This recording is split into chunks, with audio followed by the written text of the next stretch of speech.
The water is running and you are already talking. Not out loud, not quite, but your mouth is moving and there is a whole person standing in the steam with you, someone who isn't there. You know exactly what they'll say.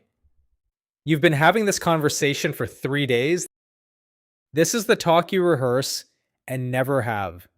The one you run in the shower, draft into a text you don't send, replay at 2 in the morning with better words than you had the first time.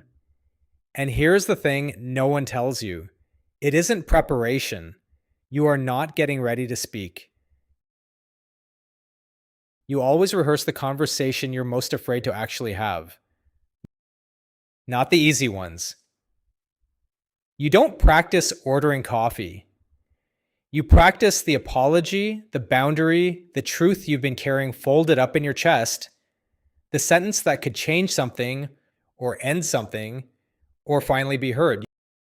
You build the whole scene, the room, the light, the exact chair they'll sit in, and you say your piece, clean, unhurried, every word in its place, the way you never manage to say anything when it counts.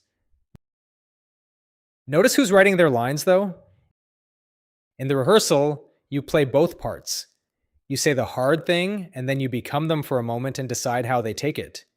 You give them the pause, you hand them the softening, or the guilt, or the sudden understanding you've been aching for.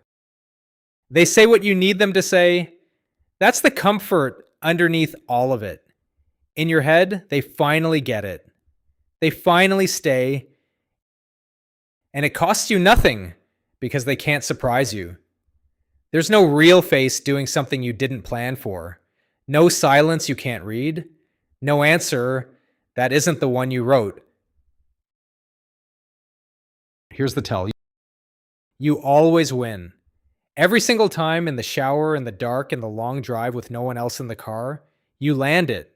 You are calm and clear and completely, quietly right. And it has never once changed anything. The argument you've won 40 times is still unwon in the world. The person still doesn't know. Nothing has moved except you, further into the version of the conversation that stays safely inside your skull. Because a rehearsal you never perform isn't a rehearsal. It's a place to live. And you can see the shape of what it's costing if you let yourself look. There's the message you typed out fully and then deleted, word by word, watching it disappear. The call you keep almost making, thumb over the name, then not.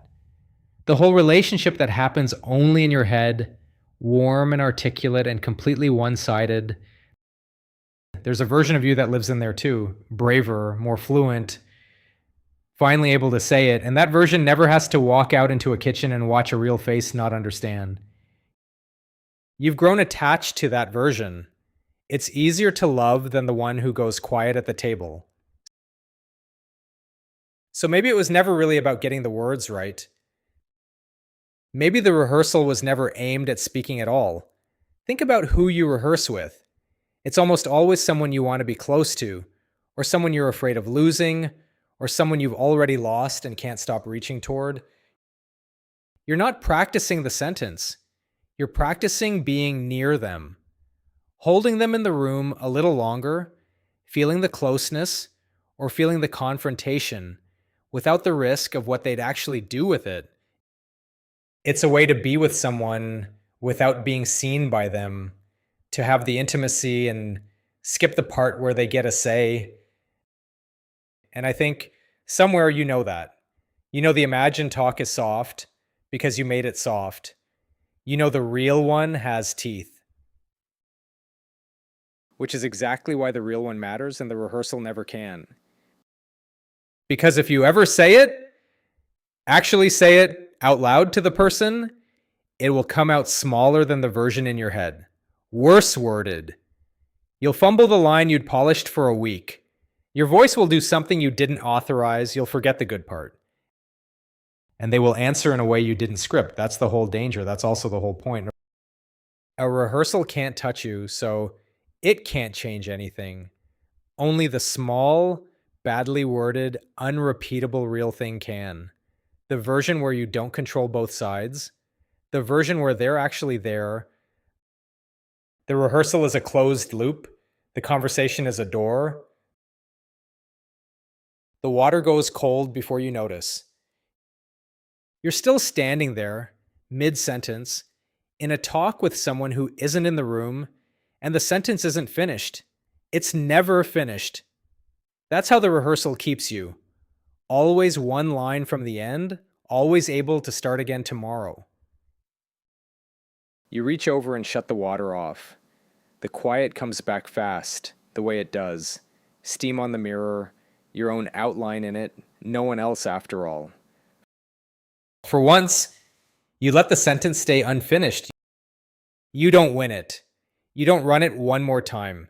You just leave it there, unpolished, unresolved, and you step out and reach for the phone, not to draft the perfect thing, not to delete it again. Just to say the small, real, imperfect version to someone who gets to answer.